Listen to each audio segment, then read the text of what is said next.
My God. Nyanya dey. Milia. Omo bumi. Wa mu na bu. Bring na yepa. Okay. Sense aso mtoma no omo santo omo bi fufuro. Ma boka hunu. Omo dey aduma. Omo dey dimi. Na suwa suwa de. Oh, Milia. Me no wa father for so many years. You catch us so here bia. Bo mama ni e na me die ni huma. Asase. Wuni. Saladin Company Limited. I want Sassy, I want Ghana have a beer. In Sassy, they want to up to Ghana. And I want Sassy, I want Jerusalem, that is a bear fiena. Sansuna Akatapo, I will Pokwasi, Sans Otumasi near Dodoa, and I Dentra, a Kaswa, assassin litigation free, Blonimasi, to copy anyone. Then get the one crown and say, Ukutaka. Now they pass us. I'm sure car no one, no one car. Oh, you don't mean it? Then some gas in the Major say, oh, I don't know them. Oh, Milia. Oh, many other parts of my come down. One part of the part of my come down.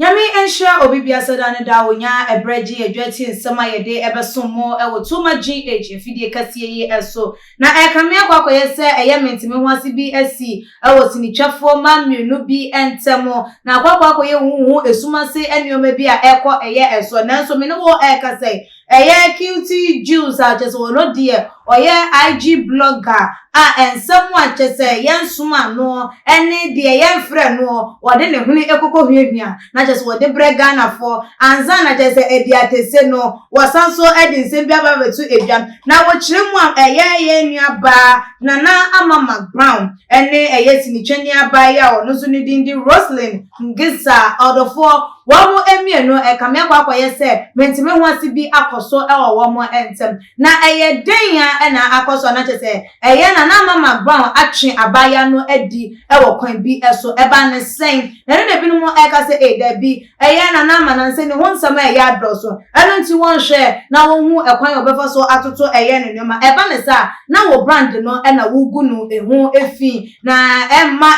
nipa enta na se enya pepa ne se wo mo bebe patronize wo brand no ebiem esa so mo nim se wode ne ho kwa akobo brand yi na kire no ede nungwase na eba na according to cutie juice no wo kire mu am product bi wo ma dwen se wo mo de Roselyn na ebeye wo mo brand ambassador na o ka kire na mama McBrown efa do a wanya no eho na eno ene kokko wi achindo ko hu ya ene se efonyi etwa edi egu adan a McBrown mum ena akwakwaje do na se won mo ede no aye brand ambassador na adwumaku ana se brand a wo mo edi eho apere na chese brand a wo mo eboa se de be a wosom na pesa won slim down wa watimi ede aye na cutie juice ede nsem no etu jano do for making kind ede amamo ose. So the slim product deal that Nanama got with Colorado was originally for Roselyn. The company had even accepted to fee, and the company will also agree to support her with some cash to support her with removing some fat.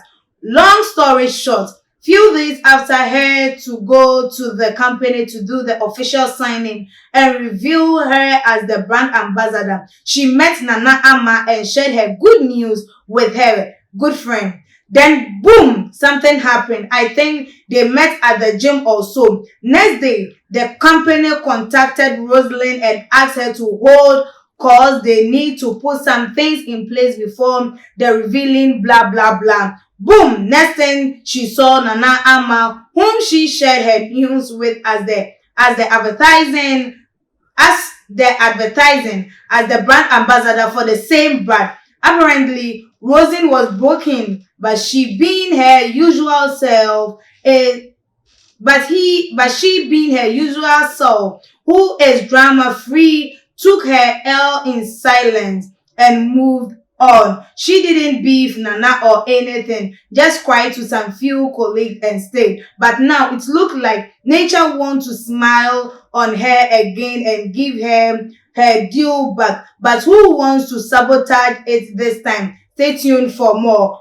Sorry, our checks from the inside, the company says, darling, Nana's main plug was the fact that she already done her body. Remember that time Nana had removed almost all her belly fat and has a wider fan base and is more marketable than Roselyn. So the company shouldn't waste time and resource on the likes of her good friend Roselyn. Now, Roselyn is not the only celeb who has apparently and allegedly had such unpleasant experience with Nana.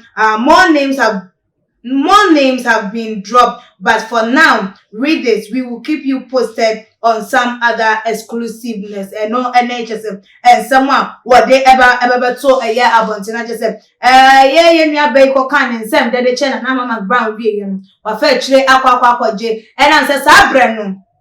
Now, one only one say, according to a QC juice, Nana one say, or no, and I affected a year that product because now aqua ye. The belly fat according to QC juice or no neka and ye the nimsen and nama yi the fat there, but according to them no now there's a sad time no and nama yi the belly fat no and not just a perfect match at the ma brand no not just a bema and kofa je say ampa and on anam so ama se bi on sra DNA excess fat ni nyina no higher them abene out no not just a Roselyn no afi no wo mo ba be tutorials ne de keka ho wo ba benom not just a time so better no not the company be say bio emu enoma ni nyina asa entina che say eho be hia so wo mo be fa no eno nti e na wo mo e fa no na che say enye Roselyn enko e na McBrown atimi ayeden ababate no enam so ama watimi age eye product bi e dey free nse enko for do na e wo eye e ho no na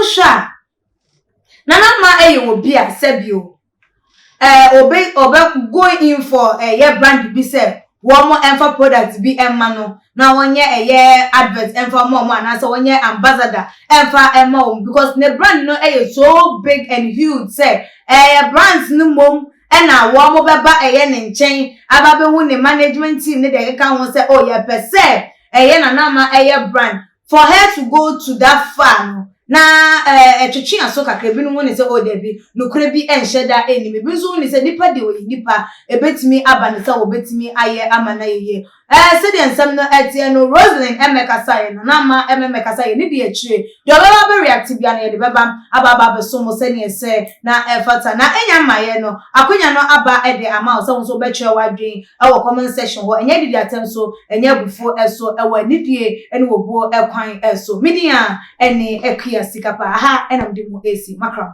aha ye Isaac Nana Obiri Yeboah Enterprise ye de kunja papa nko na ye de le so pe ekunja papa abla Isaac Nana Obiri Yeboah Enterprise ye wa kunja bia wa ha kunja bia o pe bia Egypt ekunja Germany ekunja Italy ekunja bia de bia onim say ye kunja papa no e na Isaac Nana Obiri Yeboah o de le wit o hwa kunja amisimu na wangasa o hwa kunja la we Egypt enye China de ni Egypt akunja we share bia no class de bia ne tie bia papa every Egypt a de aba we ye de ma etufo bo akunja bia o pe wasase we so na Obiri Yeboah nko na betuma mo China akunja pe na ye ni bi but akunja bia country bia akunja o pe no ye de wo say bla na be challenge yen na be bi say akunja o pe say yen tumi enya ma wa bla Isaac Nana Obiri Yeboah Enterprise e wa be kan free pipe junction ho na usane first round second round no Isaac Nana Obiri Yeboah Furniture Enterprise ewo ho se o pese oni Nana Obiri Yeboah dinkita ho bia free 0558 78 2268 anase 0277 tie no mani 0277 469933 ekunja bia o pe no Isaac Nana Obiri Yeboah no tunchia se o pe kunja we ene ne mpa seta normal no frɛ normal no Isaac Nana Obiri Yeboah be ma we kunja we ene ne mpa ekunja bia wa ha bia wo pe ene ne mpa seta Nana Isaac Obiri Yeboah nko na ebetumi ama obi e wo Ghana ha